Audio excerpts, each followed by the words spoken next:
Bienvenue à ces moments de partage de la parole. Aujourd'hui, par la grâce de Dieu, nous allons partager sur les armes spirituelles, les armes de Dieu. Cet enseignement est donné par l'apôtre Paul dans le livre de Éphésiens chapitre 6 et nous voyons principalement 6 armes spirituelles qui sont la vérité, qui sont la justice, qui sont le zèle que procure l'évangile, qui sont le bouclier de la foi, qui sont également aussi le casque du salut et l'épée de la parole.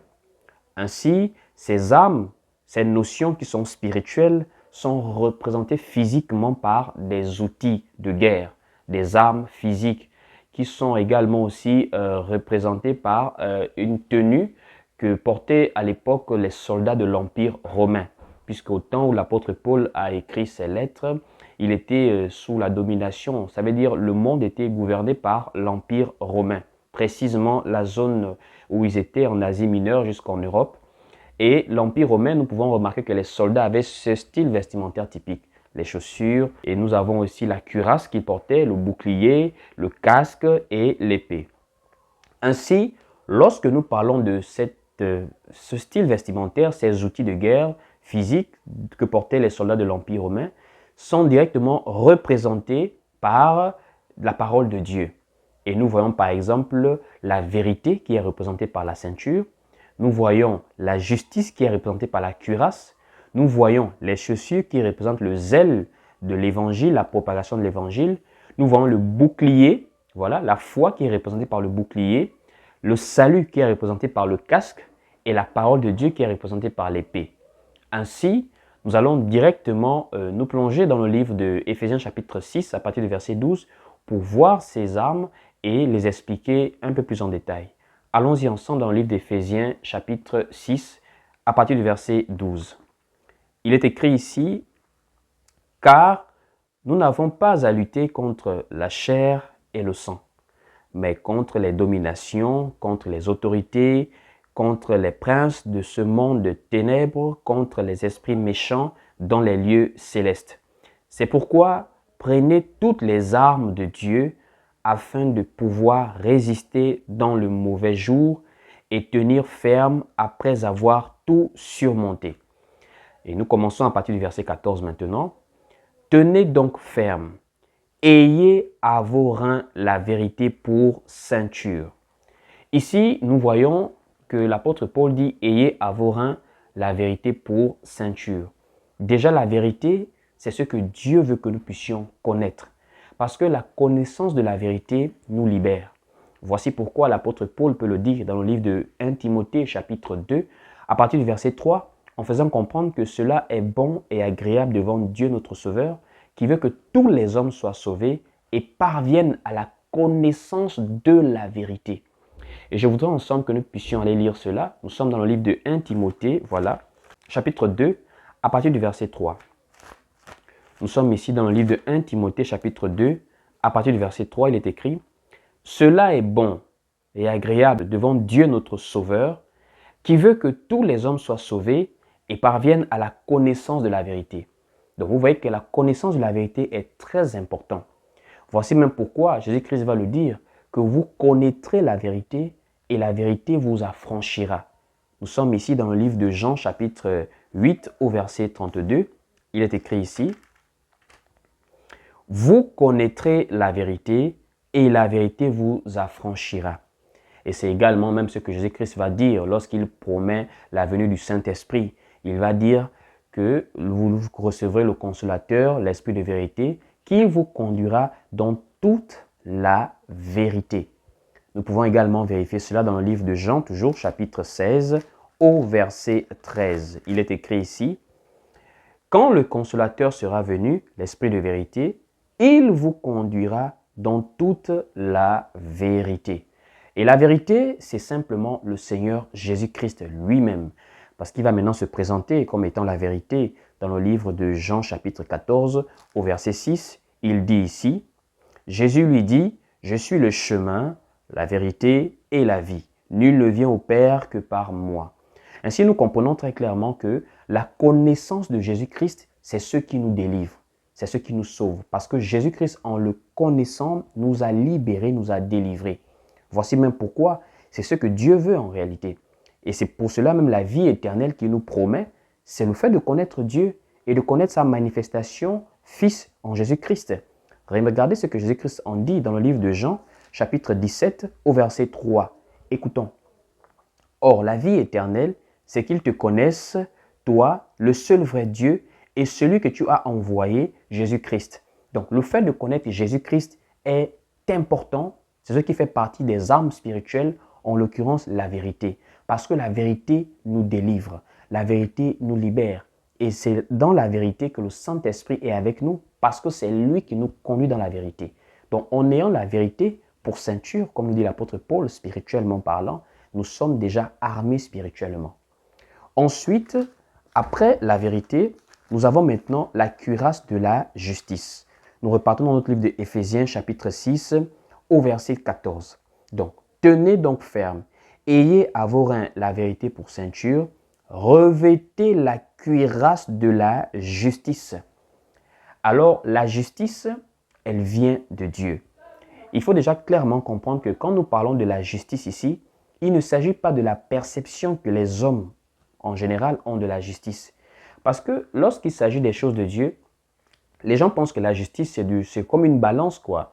Nous irons devant Dieu, même si on n'était pas chrétien, même si on ne suivait pas Jésus-Christ, mais si on était dans notre coin, en faisant des bonnes œuvres, faire du bien, aller dans les orphelinats, ne pas mentir, ne pas voler, la justice va vouloir que Dieu nous sauve parce que nous avons fait des bonnes œuvres.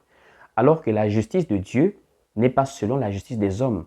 La justice de Dieu est révélée en la foi en Jésus-Christ. C'est par Jésus-Christ que Dieu nous a révélé sa justice. Ça veut dire, c'est ceux qui sont en Jésus-Christ qui sont justifiés par Dieu. Allons-y lire ça dans le livre de Romains, chapitre 1er au verset 17. Il est écrit ici dans Romains, chapitre 1er au verset 17, « Parce que en lui est révélée la justice de Dieu par la foi et pour la foi, selon qu'il est écrit, le juste vivra par la foi. » Donc, la justice de Dieu se manifeste pour ceux qui croient en Jésus-Christ parce que c'est ceux qui croient en Jésus-Christ qui sont justifiés par Dieu. Parce que l'homme de lui-même n'a pas pu se justifier par les œuvres. C'est l'œuvre rédemptrice de Jésus-Christ à la croix qui nous rend justes devant Dieu parce que ce n'est pas nous que Dieu regarde, mais c'est Jésus-Christ en nous, le juste, que Dieu regarde. Donc en Jésus-Christ, nous sommes justifiés et nous sommes dans la véritable justice. C'est même ce que l'apôtre Paul va encore dire dans le même livre de Romains, chapitre 10, au verset 10. Il est écrit ici dans Romains, chapitre 10, au verset 10, « Car c'est en croyant du cœur qu'on parvient à la justice et c'est en confessant de la bouche qu'on parvient au salut, selon qu'il est dit, quiconque croit en lui ne sera point confus. » Donc, c'est en croyant en Jésus-Christ qu'on parvient à la justice.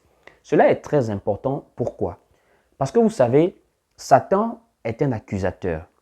Et il nous accuse devant Dieu par rapport à des choses que nous pouvons faire, des faiblesses. Et même les hommes peuvent avoir un regard accusateur vis-à-vis de nous. Mais lorsque nous savons que nous sommes justifiés par la foi en Jésus-Christ, cela est un abri. Ça nous donne la paix, ça nous réconforte et ça nous donne de l'assurance que malgré nos défauts, malgré nos faiblesses, nous avons cru en Jésus-Christ et c'est en lui que nous sommes justifiés. C'est une arme très importante qui nous amène à persévérer malgré parfois les accusations, malgré parfois les choses par lesquelles nous pouvons passer, le regard que les hommes peuvent avoir vis-à-vis de nous, les accusations, la réputation que les hommes peuvent nous donner par rapport à des défauts ou encore des erreurs qu'on a pu faire. Nous savons que nous devons être des exemples et des modèles. Mais au cas où nous sommes faibles, là où nous pouvons nous affaiblir, Jésus-Christ qui est fidèle et qui est juste, c'est lui qui nous relève, c'est lui qui nous fortifie et c'est surtout lui qui nous justifie. Ensuite, après la justice, nous repartons dans notre livre toujours de Éphésiens chapitre 6. En continuant, nous sommes maintenant au verset 15. Il est écrit ici au verset 15 de Éphésiens chapitre 6. « Mettez pour chaussure à vos pieds le zèle que donne l'évangile. » Alors, lorsque nous parlons de l'évangile, nous parlons du zèle. Et le zèle, c'est la chaussure selon la description que l'apôtre Paul en fait ici. Or, l'apôtre Paul en parle également dans le livre de Romains chapitre 10, à partir du verset 14, lorsqu'il parle de la propagation de l'évangile. Nous sommes ici dans le livre de Romains, chapitre 10, à partir du verset 14. Il est écrit ici, « Et comment donc invoqueront-ils celui en qui ils n'ont pas cru? Et comment donc croiront-ils en celui dont ils n'ont pas entendu parler? Et comment donc en entendront-ils parler s'il n'y a personne qui prêche? Et comment y aura-t-il des prédicateurs s'ils ne sont pas envoyés? Selon qu'il est écrit, qu'ils sont beaux les pieds de ceux qui annoncent la paix, de ceux qui annoncent de bonnes nouvelles. » Cela fait directement référence à la mission que l'Église a reçue du Seigneur. En l'occurrence, les prédicateurs, les frères qui prêchent l'Évangile. Remarquez dans le livre de Matthieu, chapitre 28, du verset 19 à 20, Jésus-Christ envoie les apôtres dans le monde entier en disant « Allez, faites de toutes les nations des disciples, les baptisant au nom du Père, du Fils et du Saint-Esprit, et enseignez-leur à observer tout ce que je vous ai prescrit. » C'est également la même chose qu'il dit dans Marc en disant « Allez, prêchez la bonne nouvelle à toute la création. » Nous pouvons encore voir cette recommandation dans le livre de Matthieu, chapitre 24, au verset 14, lorsque le Seigneur annonce même une prophétie en disant que cette bonne nouvelle du royaume sera prêchée dans le monde entier pour servir de témoignage à toutes les nations, et alors viendra la fin. Et également dans le livre de Actes, chapitre 1er, au verset 8, lorsqu'il dit « Mais vous recevrez une puissance, le Saint-Esprit survenant sur vous, et vous serez mes témoins à Jérusalem, dans la Judée, dans la Samarie, et jusqu'aux extrémités de la terre. » Donc nous comprenons qu'en tant que chrétiens, nous sommes tous appelés à propager l'Évangile. Les frères, les hommes par la prédication, et même également les femmes par des invitations, par le comportement, par le témoignage. Voilà, nous sommes appelés tous à être des instruments par lesquels des âmes arrivent au Seigneur par sa grâce et selon sa volonté. Donc le zèle que procure l'Évangile représente la propagation de l'Évangile qui est la mission de l'Église sur la terre. Ensuite, nous continuons, nous repartons dans Éphésiens, qui est notre texte de base, pour continuer avec les armes spirituelles. Éphésiens 6 au verset 15, « Mettez pour chaussure à vos pieds le zèle que donne l'Évangile de paix. » Au verset 16 maintenant, il est écrit ici, « Prenez par-dessus tout cela le bouclier de la foi, avec lequel vous pourrez éteindre tous les traits enflammés du malin. » Ici, lorsque nous parlons de la foi, c'est très important de savoir que la foi est une base. C'est très capital dans la vie du chrétien parce que le livre de Hébreux nous dit « Sans la foi, il est impossible d'être agréable à Dieu. » Voici pourquoi la foi est importante. Et la foi vient de la parole de Christ. Selon le livre de Romains chapitre 10 au verset 17 qui nous enseigne que « Et la foi vient de ce que l'on entend, et ce que l'on entend vient de la parole de Christ. » Donc quand nous avons écouté et accepté la parole de Christ, nous avons maintenant la foi. Et cette foi-là, c'est ce que nous devons garder jusqu'à la fin. Voici même pourquoi vous allez remarquer le combat pour le chrétien nous est très clairement enseigné par l'apôtre Paul. Ce n'est pas le combat que nous voyons actuellement dans les églises, bon, dans les dénominations, je dirais par là, où les gens lancent le feu, des gens découpent des démons, des gens font des choses terribles qui ne sont pas vraiment enseignées par les apôtres du Seigneur. Mais bien au contraire, l'apôtre Paul nous enseigne que le combat dans la vie de foi consiste exactement à garder la foi. Quand nous disons que nous sommes des combattants spirituellement, quand nous disons que nous sommes dans le combat spirituel, en réalité, c'est que nous gardons la foi. Et allons écouter comment l'apôtre Paul va le dire à Timothée. Dans le livre de 1 Timothée chapitre 1er, à partir du verset 18, il est écrit ici, « Le commandement que je t'adresse, Timothée, mon enfant, selon les prophéties faites précédemment à ton sujet, c'est que d'après elles, tu combattes le bon combat, en gardant la foi et une bonne conscience. » Donc le bon combat, c'est garder la foi et une bonne conscience. Et c'est pour cela même l'apôtre Paul va dire, lorsqu'il avait terminé sa course dans la foi, dans l'œuvre du Seigneur, va dire « J'ai combattu le bon combat, j'ai achevé la course, j'ai gardé la foi. » Donc le bon combat que l'apôtre Paul nous enseigne consiste à garder la foi. Allons-y lire cela dans le livre de 2 Timothée chapitre 4, à partir du verset 7, il est écrit ici « J'ai combattu le bon combat, j'ai achevé la course, j'ai gardé la foi. » Donc la foi est importante parce que c'est la foi qui nous permet de vivre même la vie chrétienne. Vous savez, ce n'est pas facile d'être chrétien sur la terre, surtout que les temps sont en train d'arriver à terme. Nous sommes déjà dans la fin des temps et les temps sont de plus en plus difficiles. Et la foi est le bouclier par lequel on éteint les traits enflammés de l'ennemi. Les épreuves, les tentations, les persécutions. L'apôtre Paul avait par exemple dit, tous ceux qui veulent vivre pieusement en Jésus-Christ seront persécutés. Or, pour résister, pour surmonter à ces persécutions, ces temps d'épreuves, il faut avoir la foi. Comme Job a persévéré malgré les épreuves et comme la parole nous enseigne à persévérer malgré les épreuves. Ça veut dire à garder la foi en Dieu. Voici pourquoi vous allez remarquer, Jésus-Christ va dire quelque chose à l'apôtre Pierre. Il va dire, Simon, Simon, Satan vous a réclamé, mais j'ai prié pour toi afin que ta foi ne défaille point. Ça veut dire, dans la prière de Jésus, il y avait le besoin que la foi de l'apôtre Pierre ne puisse pas s'affaiblir. Allons-y lire le livre de Luc chapitre 22 à partir du verset 31. Luc chapitre 22 à partir du verset 31, il est écrit ici, dans Luc 22 au verset 31, « Le Seigneur dit, Simon, Simon, Satan vous a réclamé pour vous cribler comme le froment, mais j'ai prié pour toi afin que ta foi ne défaille point. Et toi, quand tu seras converti, affermis tes frères. » Donc la foi est importante et nous devons la garder parce que c'est la foi qui nous protège contre les attaques de l'ennemi et qui nous permet de persévérer dans la vie de foi, dans la vie chrétienne. Nous repartons ensuite dans le livre d'Éphésiens, voilà, après avoir vu la foi. Nous allons maintenant continuer. Nous sommes dans Éphésiens chapitre 6. Nous sommes maintenant ici au verset 17. Il est écrit ici, « Prenez aussi le casque du salut. » Alors le casque du salut, c'est simplement la promesse de l'éternité que nous avons dans le Seigneur Jésus-Christ. Souvenez-vous, nous sommes dans la foi avec l'attente d'une promesse. La promesse que le Seigneur nous a faite, l'apôtre Jean le révèle dans le livre de 1 Jean chapitre 2 au verset 25. Il dit là-bas, « Et la promesse qu'il nous a faite, c'est la vie éternelle. » Et je voudrais quand même qu'on puisse au moins se le lire, c'est important. Le livre de 1 Jean chapitre 2 au verset 25, il est écrit ici, dans 1 Jean chapitre 2 au verset 25, « Et la promesse qu'il nous a faite, c'est la vie éternelle. » Or, la vie éternelle, c'est ce que nous considérons comme étant le salut en quoi nous espérons en Jésus-Christ. C'est ce salut dans lequel nous espérons. Et nous voyons cela dans le livre de Hébreux. Hébreux chapitre 9 au verset 28 va nous révéler en réalité que nous sommes à l'attente du salut. Hébreux chapitre 9 au verset 28, il est écrit ici, allons-y lire. Hébreux chapitre 9 au verset 28. « De même Christ, qui s'est offert une seule fois pour porter les péchés de plusieurs, apparaîtra sans péché une seconde fois à ceux qui l'attendent pour leur salut. » C'est pour le salut que nous persévérons. Parce que le salut, c'est la vie éternelle. Nos âmes sont sauvées de l'enfer.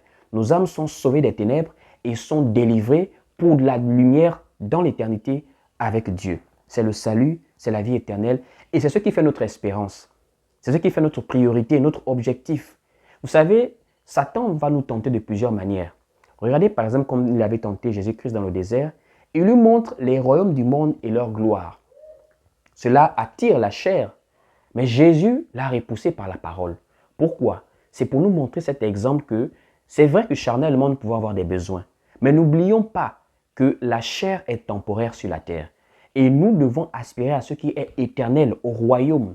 Voici pourquoi le livre de Matthieu chapitre 6 au verset 33 nous dit « Recherchez premièrement le royaume et la justice de Dieu et le reste, toutes ces choses vous seront données par-dessus. » En réalité, le social n'est pas mauvais. De vouloir travailler, de vouloir manger et boire, de vouloir dormir, de vouloir vivre convenablement sur la terre. Mais nous ne devons pas être prêts à désobéir à la parole de Dieu pour ces choses, car le monde passe et sa convoitise aussi. Mais celui qui fait la volonté de Dieu demeure éternellement. Donc c'est cette éternité que nous cherchons avec le Seigneur, en quoi nous espérons, voulais-je dire. Ensuite, nous terminons avec le verset 17 toujours, et nous disons ici, « Prenez aussi le casque du salut et l'épée de l'esprit qui est la parole de Dieu. » Alors la parole de Dieu qui est assimilée à une épée, ce n'est pas le seul passage. Même dans le livre de Hébreux chapitre 4 verset 12, nous voyons cela. Allons-y voir le livre de Hébreux chapitre 4 au verset 12. Il est écrit ici, « Car la parole de Dieu est vivante et efficace, plus tranchante qu'une épée quelconque à deux tranchants, pénétrante jusqu'à partager âme et esprit, jointure et moelle. Elle juge les sentiments et les pensées du cœur. Donc la parole de Dieu est une épée. Et c'est important de le savoir parce que c'est grâce à la parole de Dieu que nous sommes dans la foi. Nous avons cru en écoutant la parole et nous croissons grâce à cette parole qui est représentée par l'enseignement que nous recevons des apôtres, par exemple, dans le fondement. Selon le livre d'Éphésiens, chapitre 2, verset 20, vous avez été édifiés sur le fondement des apôtres et des prophètes, Jésus-Christ étant la pierre angulaire. Or, cette édification, c'est l'enseignement, c'est le fait d'avoir accès à la parole de Dieu. C'est important parce que l'ignorance est une prison. Même le prophète Osée avait dit, mon peuple est détruit faute de connaissance. Or, la connaissance de la parole de Dieu est ce qui est même capital pour le chrétien. Regardez comment le Seigneur avait repoussé le diable dans le désert. Il est écrit, il est écrit, il est écrit. La connaissance des livres, la parole de Dieu est ce qui nous fait surmonter les épreuves dans la foi, ce qui nous fait persévérer. Parce que le diable est un rusé. Lorsque nous sommes ignorants, il a de la force sur nous. Mais lorsque nous avons la connaissance de la parole de Dieu, nous le repoussons facilement. Ainsi, connaître la parole de Dieu est très important pour le chrétien. Et voilà, nous sommes arrivés à notre fin de cet enseignement. Nous sommes arrivés au terme de ces moments d'enseignement. J'espère que vous avez été richement bénis. Si c'est le cas, n'oubliez pas de partager massivement la vidéo, de vous abonner si ce n'est pas encore le cas et surtout de nous laisser des commentaires si vous avez des questions. Si vous voulez également échanger avec nous en inbox, vous pouvez nous écrire sur WhatsApp au plus 241 74 31 70 87. Nous avons également un suivi que nous faisons pour toutes les personnes qui veulent persévérer dans la foi. Nous les suivons même via les réseaux sociaux, avec des réunions, avec des échanges en ligne, des entretiens, des discussions sur WhatsApp. Donc, peu importe le pays dans lequel vous êtes, si vous voulez être suivi dans la foi, vous voulez persévérer avec nous malgré la distance, vous pouvez simplement nous écrire sur WhatsApp. Et si vous aimez également ce que nous faisons, vous voulez nous soutenir pour nous permettre d'être toujours ici sur Internet pour vous édifier, n'oubliez pas de nous faire un don de manière volontaire et libérale pour que cela puisse nous aider à pouvoir travailler sur ces différents canaux de communication. Que Dieu vous bénisse, shalom, et on se revoit ici pour un autre enseignement. Pour plus d'édification, suivez-nous sur Facebook, YouTube, TikTok et Instagram. Que Dieu vous bénisse.